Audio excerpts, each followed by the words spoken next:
तो दोस्तों, अनुपमा सीरियल के आज के 29 मार्च के एपिसोड की शुरुआत होती है नवरात्रि की पूजा से, जहां शाह परिवार माता जी की आरती कर रहा होता है और पूरा माहौल भक्तिमय हो जाता है। लेकिन इधर दूसरी तरफ एक खौफनाक मंजर देखने को मिलता है, जहां राघव के घर पर मोहल्ले के कुछ लोग आक्रोश में आकर हमला कर देते हैं और इधर वो भीड़ गुस्से से चिल्लाते हुए कहती है कि राघव एक हत्यारा है और उसे इस मोहल्ले में रहने का कोई हक नहीं।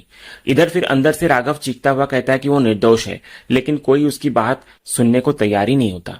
फिर आगे हम देखते हैं कि लोग जबरदस्ती उसे घर छोड़ने पर मजबूर करने लगते हैं और पथराव शुरू कर देते हैं। तभी घबराया हुआ राघव इधर समझ नहीं पाता कि वो आगे क्या करे, जबकि दूसरी तरफ अनुपमा पूरे परिवार के साथ शांतिपूर्वक आरती कर रही होती है।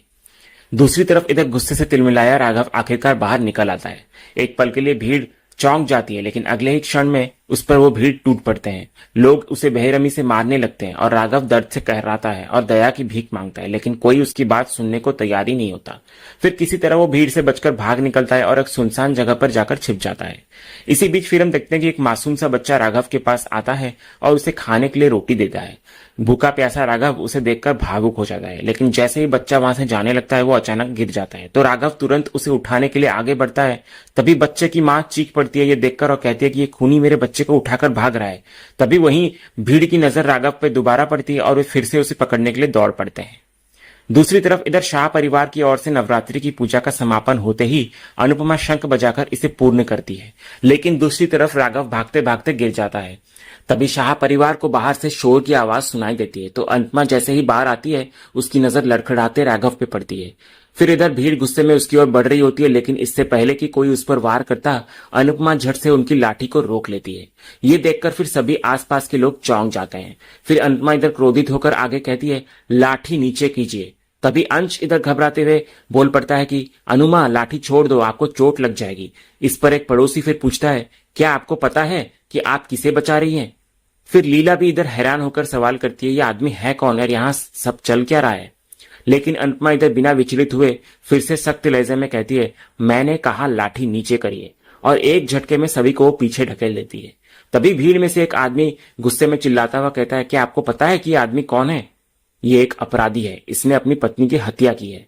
तो अनुपमा उसकी तरफ देखते हुए जवाब देती है कि ये अपनी सजा काट चुका है, और आप लोग होते कौन है इसे सजा देने वाले?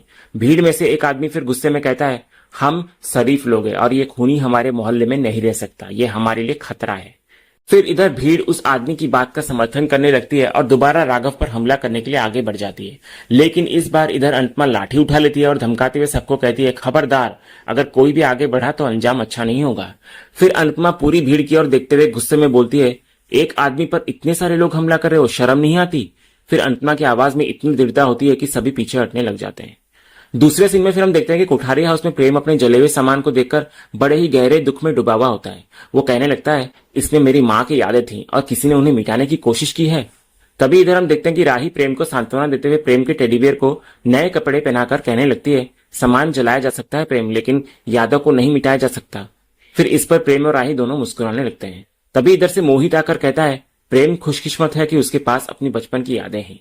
तो प्रेम इधर बड़े ही जिज्ञासु होकर मोहित से उसके अतीत के बारे में पूछता है। तो मोहित एक गहरी सांस लेते हुए कहता है, मेरी माँ मुझे मेरे मामा के पास छोड़कर चली गई थी और मुझे नहीं पता कि अगर कभी मैं उससे मिला तो मैं कैसी प्रतिक्रिया दूंगा।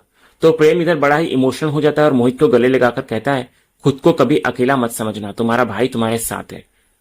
इधर दूसरी तरफ हम देखते हैं कि राघव प्यास से बेहाल होकर पानी मांगता है। तो अनुपमा बिना देर के उसे पानी पिलाने लगती है।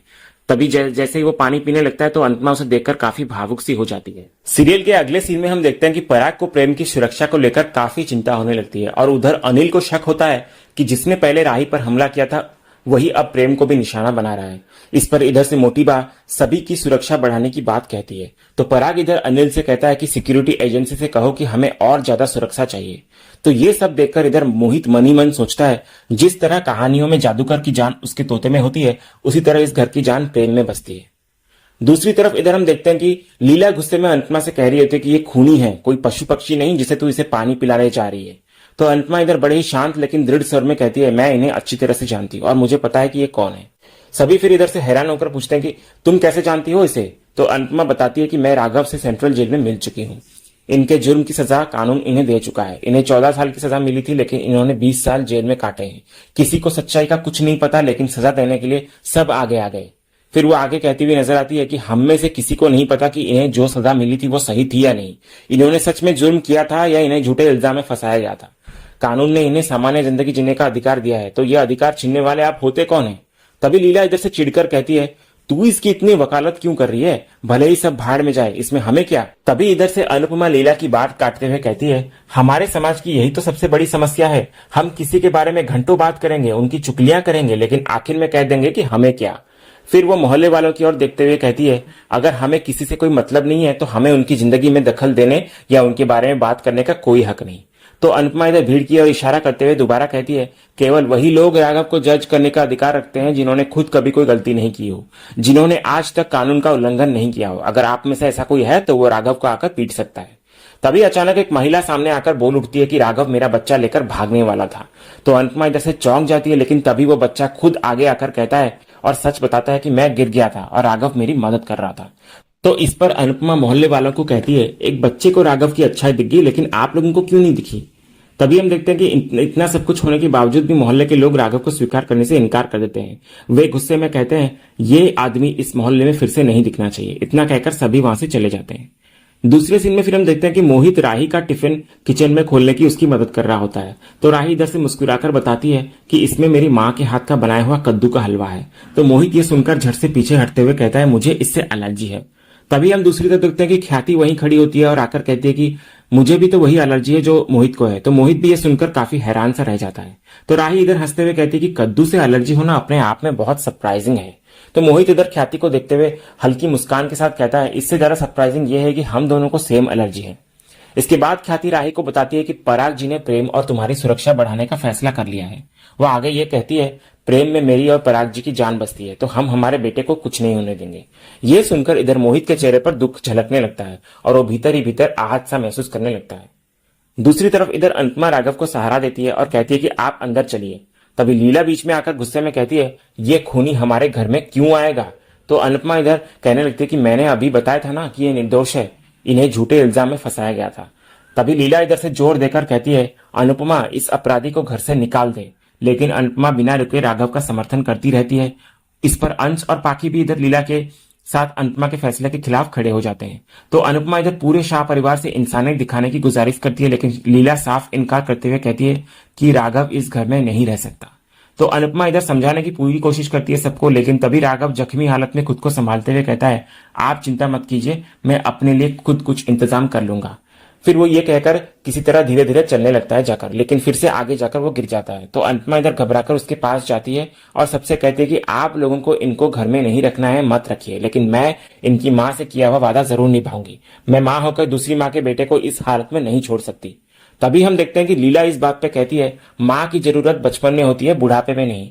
तुम इसे मेरे घर में नहीं ला सकती। फिर लीला की ये बात सुनकर अनुपमा और भी गुस्से में आ जाती है और बड़े ही गंभीर स्वर में कहती है, मैं याद नहीं दिलाना चाहती बा, लेकिन फिर भी याद दिला रही हूँ कि ये घर मेरा है।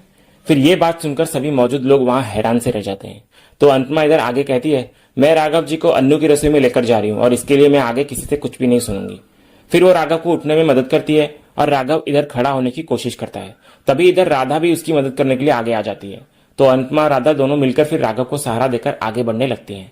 तभी इधर मोहल्ले वाले उन पर ताने कसते हैं और बुरा भला कहने लग जाते हैं। तभी लीला भी इधर से गुस्से में कह रही होती है कि अनुपमा, तू जिंदगी की सबसे बड़ी गलती करने जा रही है, तो इस फैसले से तू बहुत पछताएगी। तो परी इधर बड़े ही नाराज होकर बा से कहती है कि बा, ऐसी बद्दुआ तो मत दीजिए। तो लीला इस पर ताने मारते हुए कहती है कि बद्दुआ को तो ये अपने साथ लेकर जा रही है। और इसी सीन के साथ ही आज का ये एपिसोड यहीं खत्म होता है। तो दोस्तों, आने वाले अपकमिंग एपिसोड में हमें देखने को मिलेगा कि कोठारी हाउस में राही सभी को जेल की तस्वीरें दिखा रही होती है। तो मोटीबा इधर राघव की तस्वीर को देखकर बेचैन सी हो जाती है। इसके बाद फिर हम देखते हैं कि मोटीबा शाह हाउस में आकर आरती कर रही होती है। तो राघव इधर मोटीबा की आवाज सुनकर हैरान रह जाता है और शाह हाउस में पहुंच जाता है। तो दोस्तों, आप लोगों को क्या लगता है कि क्या अनुपमा ने राघव को रखकर सही किया या आने वाले दिनों में उसे इसके लिए कोई बड़ी कीमत चुकानी पड़ेगी? कमेंट में अपने विचार जरूर दें। और अगर आज का ये वीडियो आपको पसंद आया हो तो वीडियो को लाइक भी कीजिएगा, शेयर भी कीजिएगा और सब्सक्राइब करना बिल्कुल भी मत भूलिएगा, ताकि ऐसे ही रोज लेटेस्ट एपिसोड के अपडेट्स आप सबसे पहले पा सकें। तो मिलते हैं हम एक नए एपिसोड के रिव्यू में, तब तक के लिए स्वस्थ रहें, मस्त रहें।